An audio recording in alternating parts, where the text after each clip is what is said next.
Millet Marvels, changing the way world eats by Tenali Double Horse.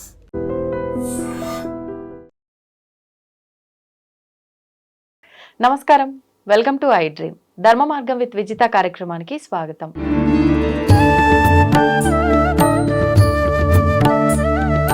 ప్రస్తుతం మనతో పాటు ఉన్నారు ప్రముఖులు శివరుద్ర సాధువు గారు. ఇప్పుడు గురుగారితో మాట్లాడి మరిన్ని విషయాలు తెలుసుకుందాం.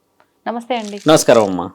గురుగారు, మనకి మరికొద్ది రోజుల్లో భాద్రపద మాసం మొదలవబోతోంది. అసలు ఈ భాద్రపద మాసం విశిష్టత ఏంటి? భాద్రపద మాసం వచ్చింది అంటే వినాయక నవరాత్రుల పూజలు ప్రారంభం అయిపోతూ ఉంటాయి. పిల్లలు పెద్దలు అందరూ కూడా చాలా సంబరంగా ఆడంబరంగా చేసుకుంటున్నారు ఈ మధ్య కాలంలో వినాయక చవితి. అసలు నిజంగా శాస్త్ర ప్రకారంగా వినాయక చవితి జరుపుకునే విధానం గురించి వివరించండి. అంటే పండగ యొక్క అంతరార్థం మీరు అడిగిన ప్రశ్న. అంటే చాలాసార్లు చెప్పాము కాబట్టి అమ్మా, వినాయకుడి ప్రత్యేకతలు 3-4 విధాలుగా చెప్పవచ్చు. అంతరార్థంలో చూడండి, పరమశివుడు తల తీసిన తర్వాత గజాసురుడిని పెట్టాడు. అంటే గజాసురుడి తల పెట్టడానికి గల అంతరార్థం చాలామందికి ఒక యానిమేషన్ మూవీస్లో తప్పితే యథార్థమైన సంఘటనలు ఏమిటి అనేది తెలియదు ఎక్కువ శాతం. కొంతమందికి తెలిసిన వాళ్ళు ఉన్నారు, కానీ పిల్లలకి ఇప్పుడున్న యువతీ యువకులు అంత ఆధ్యాత్మికంగా మద్యం మత్తులో వాళ్ళు ఎంతో భక్తితో ఉన్నామని అనుకున్న దానికి అంతరార్థం తెలియాలి. పూర్వం అమ్మ తండ్రి మహాముఖంటి గజాసురుడు అనే ఒక మహాభక్తుడు తీవ్రమైన ఘోర తపస్సు చేసి మహాముఖంటిని మెప్పించి ఒక వరాన్ని పొందుతాడు. తండ్రి ఏం చేస్తాడంటే అమ్మ, శివుడిని మీరు బాగా గమనించి చూస్తే చరిత్ర ఇతిహాసాల్లో తండ్రి వరం ఇచ్చిన ఏ రాక్షసుడు బతకలేడు. మీరు గమనించండి, ఏ రాక్షసుడు బతకలేడు. ఆయన వరం ఇచ్చేసిన తర్వాత విర్రవీగిన తర్వాత ఏదో విధంగా ఆయుధం ఖచ్చితంగా శాసనం రాసి ఉంది మనకు. అలాగా గజాసురుడు ఏంటంటమ్మా, ఆయన మనసులో కోరిక ఏముంటుందంటే నాకు గౌరవం కావాలి. ఆయన గజాసురుడు అంటే ఇప్పుడు అడవిలోనో లేకపోతే ఎక్కడో కొండ ప్రాంతాల్లోనే ఉండే ఒక జంతువు అనే మాట్లాడతాం. ఆయన గారు ఏం చేస్తారంటే తీవ్ర తపస్సు చేసి శివుడు ప్రత్యక్షం కాగానే ఒక మాట ఏమడుగుతారంటే, మాకు గౌరవం కావాలి.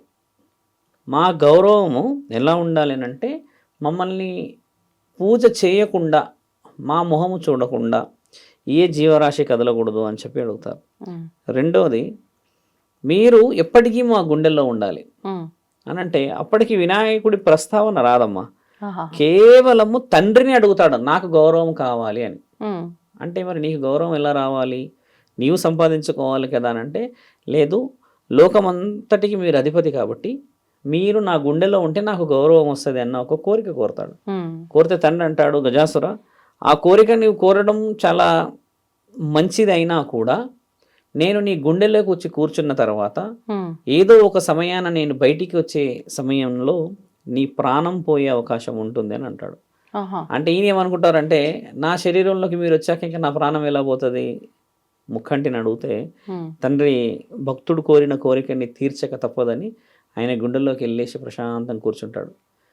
ఈ మాట ఆ మాట సంధ్యా సమయం దాటిపోయిన తర్వాత జగన్మాత ఎదురు చూస్తూ ఉంటుంది, ఇంకా రావట్లేడు, ఎక్కడికి వెళ్ళాడు అని చెప్పేసి. అమ్మ ఏం చేస్తుందంటే, ముఖంటి తర్వాత మహావిష్ణువుకే మనకు తెలిసిన దాంట్లో శాస్త్రంలో గొప్పతనం.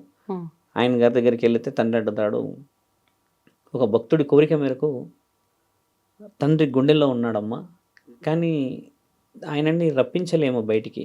ఎందుకంటే భక్తుల కోసమే ఎక్కడికైనా పోగలుగుతాడు బోలాశంకరుడు. వరాలను ఇచ్చేస్తాడు, ఆయన ఏది కావాలన్నా చేస్తాడు, అందులో కేవలం ప్రేమ ధర్మం మాత్రమే చూస్తాడు. అంత సులభంగా గజాసురుడి గుండెలో నుంచి నీ నాదుడిని తీసుకురాలేము అని చెప్తే వ్యూహం రచిస్తారు అందరు కలిసి దేవాది దేవతలు. తెలివితోనే తేవలను, తెలివితోనే లేకుండా పోయి మనం ఏదైనా యుద్ధమో పోరాటమో మాట మర్యాద చేస్తే ముఖంటి కూడా ఒప్పుకోడు, ఎందుకంటే ఆయన ముల్లోకాధిపతి. వీళ్ళందరూ ఏం చేస్తారు, అమ్మని పంపించి తండ్రి విష్ణు, బ్రహ్మ, నారద మునివరిలో మిగతా ప్రమద గణాలు అందరు కలిసి ఈ బుడుబుక్కలు అంటారు, తెలుసుగా అమ్మ. మనం ఊర్లలో ఎప్పటికి చూస్తాం, గంగిరెద్దు వేషాలు వేసుకొని కొంచెం డబ్బరకం ఇలా కొట్టుకుంటూ ఆడుతూ పాడుతూ వచ్చి మనల్ని కొంచెం ఆనందపడితే ఇష్టంగా వేస్తూ ఉంటాం. అలాగా వీళ్ళందరూ కలిసి గజాసురుడు ఉన్న ప్రాంతానికి వెళ్తారు. మహావిష్ణువు ముఖ్యమైన పాత్ర ధరించి అన్న డమరుకాన్ని వీళ్ళు మోగిస్తూ అలాంటి వేషంలో వెళ్ళారు. అందరూ అలాంటి వేషాల్లో వెళ్ళిపోయి ఆ గజాసురుడు ఉండే దగ్గరే వీళ్ళ యొక్క కళని ప్రదర్శిస్తూ ఉంటారు. ప్రదర్శిస్తుంటే గజాసురుడు చాలా ఆనందపడతాడు. ఓహో, కళాకారులు ఇంత ఆనందంగా ప్రదర్శిస్తూ ఉన్నారు అని ఆయన చాలా చాలా ఆనందపడతాడు. ఎందుకంటే గజాసురుడు గుండెల్లో ముక్కంటి ఉండడం వల్ల ఈయన చాలా గౌరవాన్ని సంపాదిస్తాడు.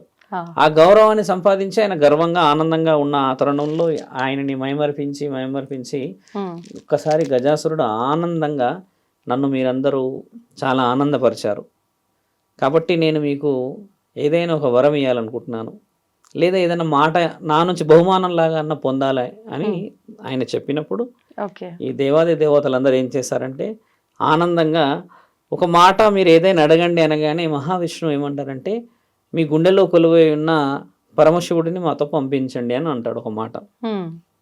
తండ్రికి తప్పితే ఆయన గుండెలో ఉన్నట్టుగా ఎవరికి తెలియదు ఈ విషయం.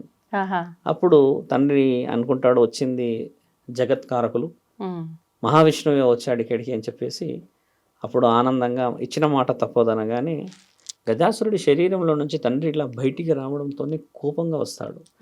ఎందుకంటే తండ్రి కోరిక ఆయన కోరినప్పుడు ఏం చెప్పాడంటే నేను బయటికి వచ్చిన తర్వాత నీ ప్రాణం పోతుంది గజాసుర అని అంటాడు కదా. అది గుర్తుకొచ్చి తండ్రికి చాలా ఒక రకమైన దుఃఖము, ఒక రకమైన కోపము, ఒక రకమైన బాధ ఉన్న తరుణంలో తండ్రి వెళ్తున్నప్పుడు పార్వతీమాత ద్వారపాలకుడిలాగా ఒక రక్షకుడు అవసరం అని చెప్పి పసుపుతో బండారుతో వినాయకుడిని సిద్ధం చేసింది మనందరికీ తెలిసినది. అలా చేసినప్పుడు తండ్రి అక్కడికే బాధలో వస్తుంటాడు ఆయన కైలాస పర్వతానికి. ఎంతో ఆలోచనతో ఎంతో దుఃఖంగా వస్తున్న ఆ తరుణం, వినాయకుడు అడ్డుకున్న ఆ తరుణం తండ్రికి ఒక వ్యూహం ఎలా వస్తుందంటే ముక్కంటి వ్యూహం చాలా గొప్పది అందుకే అంటాం.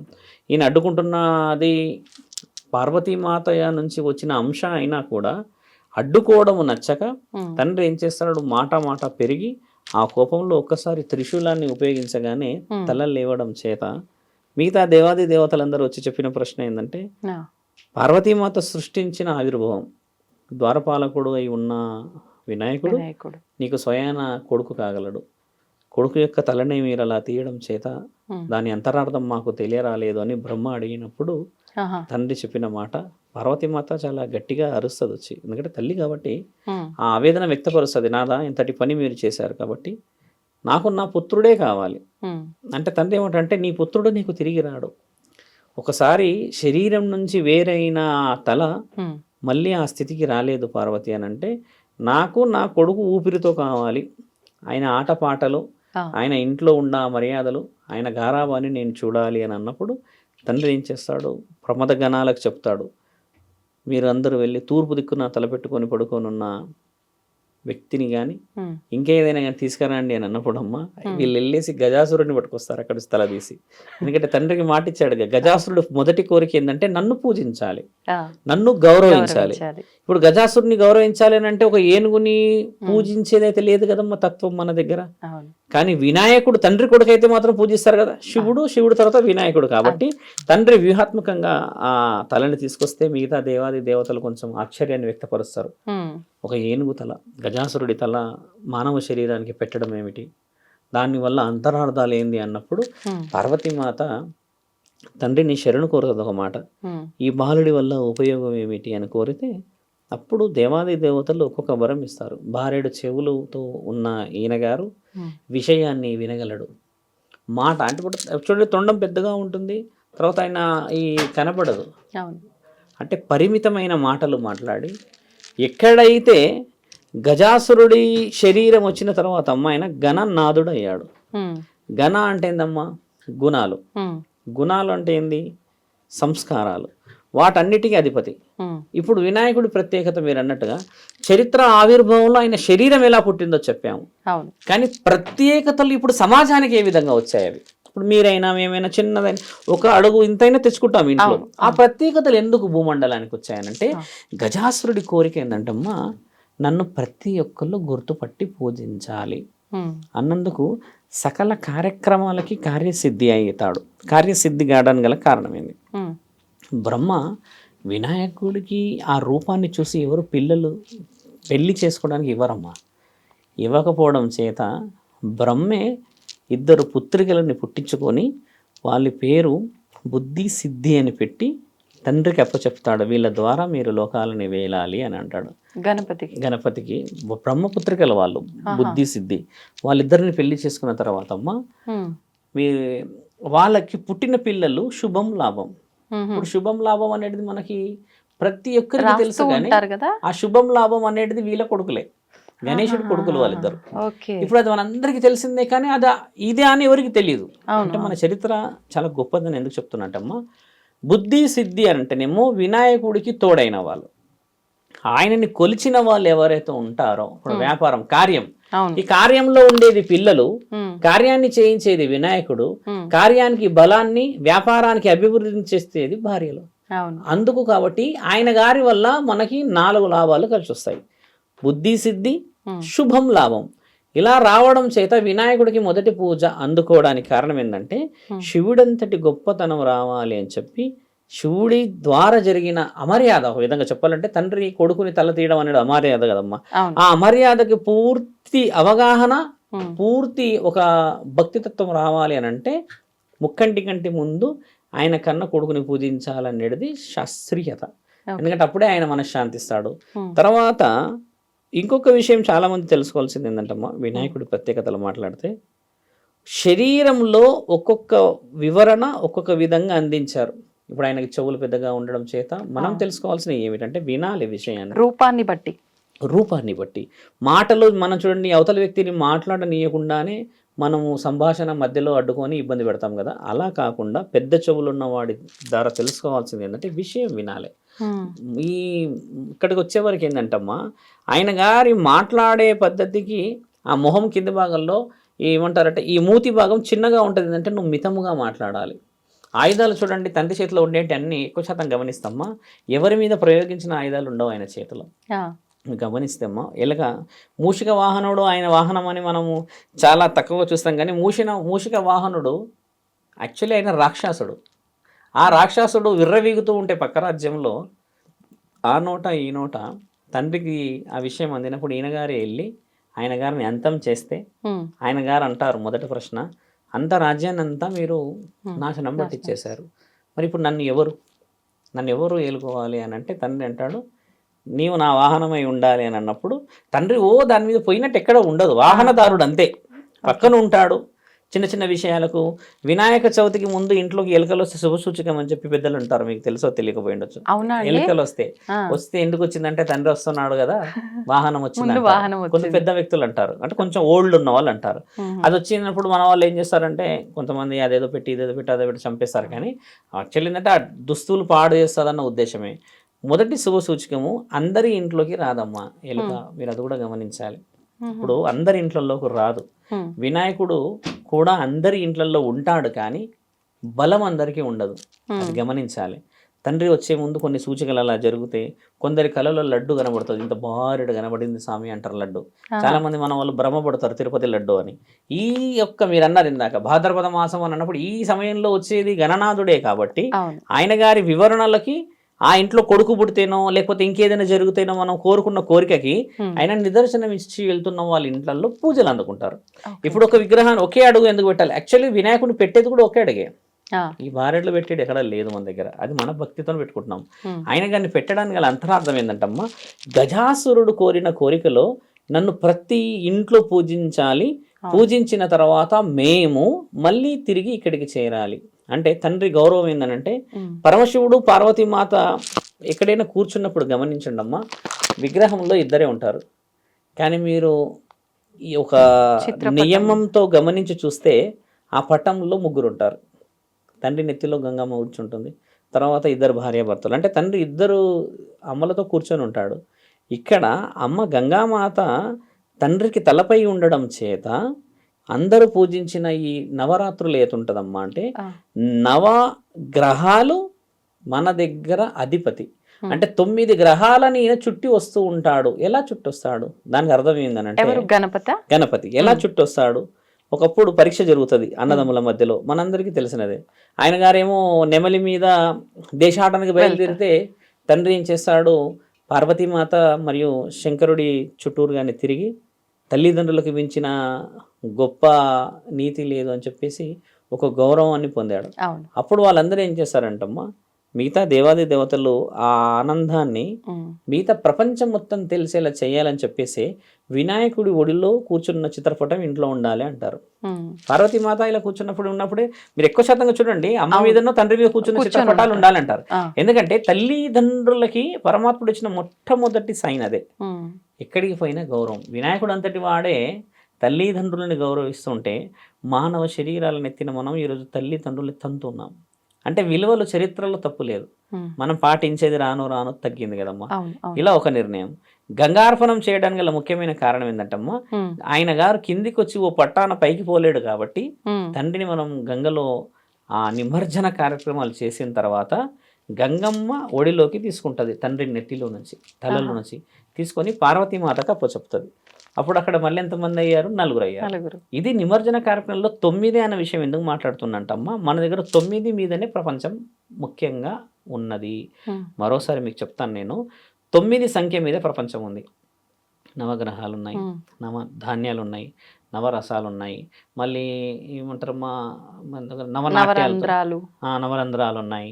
ఇట్లా అన్ని 9 మీద డిపెండెన్స్ ఉంటే నవగ్రహాలు ఉండడం చేత 9 మీదనే ప్రపంచ ఖగోళ శాస్త్రం ఉన్నది. ఎందుకని 9 రాత్రులు ఖచ్చితంగా నిద్ర చేయాలి ఆయన. 9 రోజులు నిద్ర చేయకుండా మన వాళ్ళు చేసేది 3 రోజులు 5 రోజులు కదా.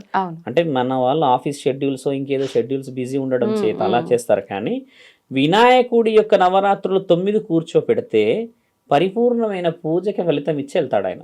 ఇప్పుడు ఇంట్లో పెట్టినా అలానే ఇలా ఇంట్లో ఉన్న వాళ్ళు తీసుకెళ్ళి ఎక్కడ పెడతారంటమ్మా, వీధిలో ఒక వినాయకుడు పెడతారు కదా, అక్కడ పెట్టడం శుభసూచకమే. కానీ మన చేతుల ద్వారా గంగార్పణం 2 రోజులకి 3 రోజులకి చేయకూడదు. ఇప్పుడు ఒక కార్యంతోనే ఆయన గారు వచ్చారు ఇక్కడికి, ఆయన వచ్చిన దాన్ని పరిపూర్ణంగా చేయించి వెళ్ళాలా వద్దా? ఒక ఊర్లో అమ్మ నిజామాబాద్లో 21 days పెడతారు, ఇంకా ఇప్పటివరకు 21 days పెడతారు. ఉందా అది? అంటే మన శాస్త్రం అని కాకుండా వాళ్ళు పెట్టడంలో వాళ్ళ ఊరికి ఒకప్పుడు ముప్పు వచ్చినప్పుడు ఒకరి కళ్ళలో కనబడడం చేత ఆయన గారిని పెట్టుకున్నప్పటి నుంచి బాగా జరిగిందని చెప్పి 21వ రోజు వరకు ఊరంతా బాగా అయిపోయిందని గుర్తుగా పెట్టుకుంటారు. ఇలా కొన్ని గౌరవాలు ఉంటే మన వాళ్ళు కూడా తెలుసుకోవాల్సిన విషయం ఏంటంటమ్మా, 11 రోజుల ప్రత్యేకత ఏమిటి? 9 రోజులు పెట్టిన తర్వాత 11వ రోజు తీసేసి, అంటే మన వాళ్ళు ఖచ్చితంగా 11వ రోజు తర్వాత 13కు తీస్తారు, 14 కూడా తీస్తారు కదమ్మా. అలా తీసిన తర్వాత ఈసారి మనకు ఒక అడ్డు వచ్చింది. చాలా మంది గురువులు కూడా చెప్పాలని నా ఆలోచన. ఈసారి తండ్రిని 9వ రోజు వరకు పెట్టుకున్న తర్వాత అమ్మ 10వ రోజు గ్రహణం ఏర్పడింది, చంద్రగ్రహణం ఉంది. ఈసారి చంద్రగ్రహణానికి ముందు తండ్రిని పంపించకూడదు మనం. ఎందుకంటే తండ్రిని పంపించడం మనకి శుభసూచకం కాకపోవచ్చును.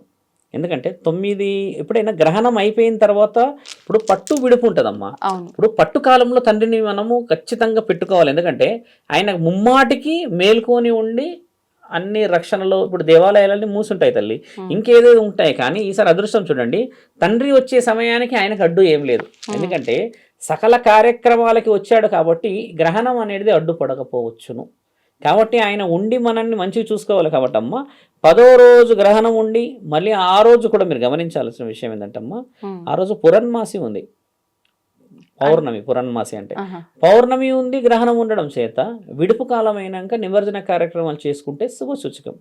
చాలామంది పురోహితులు మొన్న గుడిలో కూర్చున్నప్పుడు వచ్చి చెప్తున్నారు, స్వామి ఛానల్లో మాట్లాడేటప్పుడు చెప్పండి, 9వ రోజు తర్వాత గ్రహణం ఏర్పడుతుంది, మన వాళ్ళందరికీ చెప్పాలి, లేకపోతే చిన్న చిన్న మిస్టేక్స్ అవుతాయి అది అని. అంటే నిన్న జరిగిన సందర్భం చెప్తాము. వినాయకుడిని తీసుకొని వస్తున్నారు పిల్లలంతా. వినాయకుడు తెచ్చేది కూడా హెవీ టన్ను, అంటే వెయిట్ ఎక్కువ ఉండడం చేత డైరెక్ట్గా డీసీఎం అంతా బోల్తా పడిపోయింది. వినాయకుడు వెనకాల పడి తలభాగం ఇదంతా మొత్తం ఇబ్బంది అయింది కదా. ఎంత బాధ అవుతుంది.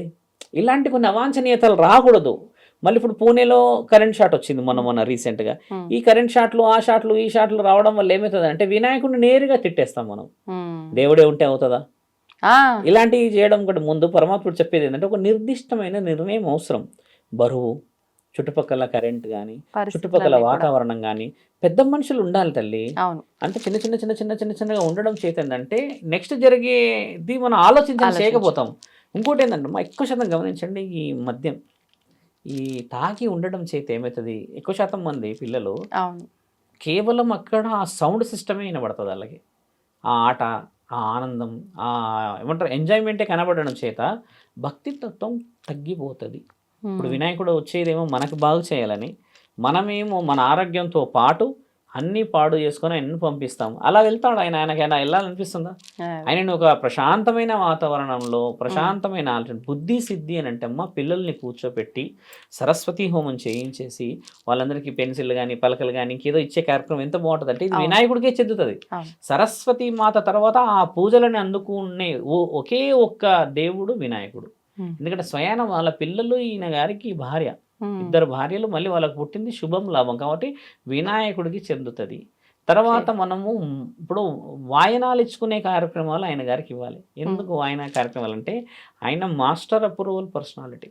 మాస్టర్ అప్రూవల్ అంటే ఏంటంటే అమ్మా మహాముఖ్యంటిని గెలిచినవాడు కాబట్టి మనకి ఈయన గారి విషయంలో ఏదైనా మనం కోరుకున్న కోరికలకి ఆయన వచ్చేది ఏంటంటే సకల కోరికలను తీర్చడానికే ప్రతి విగ్రహంలో కొలువై ఉంటాడు. అన్నీ సేకరించి తీసుకెళ్ళి ఎవరికి న్యాయం చేయాలి, ఎవరికి ఏది అప్పచెప్పాలి, ఎవరికి ఎలాంటిది కావాలనేది ఫిల్టరైజేషన్. అందుకే మనం 12 మాసాలకి మళ్ళీ ప్రత్యేకత పెట్టుకుంటాం. కార్యసిద్ధి వినాయకుడు అని అన్నప్పుడు ఆయన తన కార్యం చేయించుకోవాలి కదా మనం. అంటే ఏదో ఒకటి అప్పచెప్తే ఆయన ఏదో కోరుకుంటాడు. లేకపోతే ఆయన ఎక్కువ శాతం చూడమ్మా వినాయకుడికి ముఖ్యంగా పోయే ఒకే ఒక పాయసం అటుకుల పాయసం అంతే. నిన్ను అంగరంగ వైభవంగా ఏమికంటే అడగలేడు, శాస్త్రంలోనే రాయబడి ఉంది అది. కాబట్టి ఆ అటుకుల పాయసం పెట్టిందంటే ఆనందంగా తింటాడు, ప్రశాంతంగా వెళ్తాడు. కాబట్టి ఆయన వచ్చే ఆ 11 రోజుల్లో మనం పని చేయించుకోవాలి. ఇలా చెప్పేటోళ్ళు ఎవరున్నారు మీరు గమనించండి. పురోహితుడు వస్తాడమ్మా బాగా బలంగా, ఆ రోజు 7, 8 ఆర్డర్లు ఉంటాయి ఆయనకి, డమడమడమడమడ అని చెప్పి వెళ్ళిపోతాడు కదా. మరి పురోహితులు కూర్చొని చెప్పాలన్నా వద్దా? ఇది అంటే వ్యాపారం రీత్యా ఓకే బాగుపడడానికి అందరు పోతున్నారు, కానీ అక్కడక్కడ చెప్పే తత్వం వస్తేనే ఈ పిల్లలలో మార్పు. లేకపోతే మరి వినాయకుడి ఆ యొక్క ఇప్పుడు చరిత్ర అంతరార్థం గజాసురుడు గురించి మాట్లాడి మన వినాయకుడు లోకల్ దాకా వచ్చినామనంటే ఇంత ఓపిక ఎవరికి లేదు. జస్ట్ ఒకటే ఉంది ఏంటంటే అది డీజే సౌండ్ వినబడితే అప్పటికి మనం జై బోలో మహారాజ్కి అని వెళ్తారు కదా. అది తగ్గించుకొని మన భక్తిని ఈ విధముగా మన పూర్వీకులు పాటించే వాళ్ళు ఈ విధముగా మనం పోతున్నామని చెప్తే అమ్మా నెక్స్ట్ జనరేషన్ సేఫ్. ఇప్పుడు విగ్రహారాధన కూడా మీరు అన్నట్టు ఒక అడుగు విగ్రహం అన్నారు, కానీ అసలు అమ్మవారు చేసింది పసుపుతో గణపతిని. మరి మనం విగ్రహారాధనలో మళ్ళీ మట్టి విగ్రహారాధన చేయాలి. మట్టితో చేసిన గణేశుడిని ఎందుకు చేయాలంటే తండ్రి పోవాలి కదా.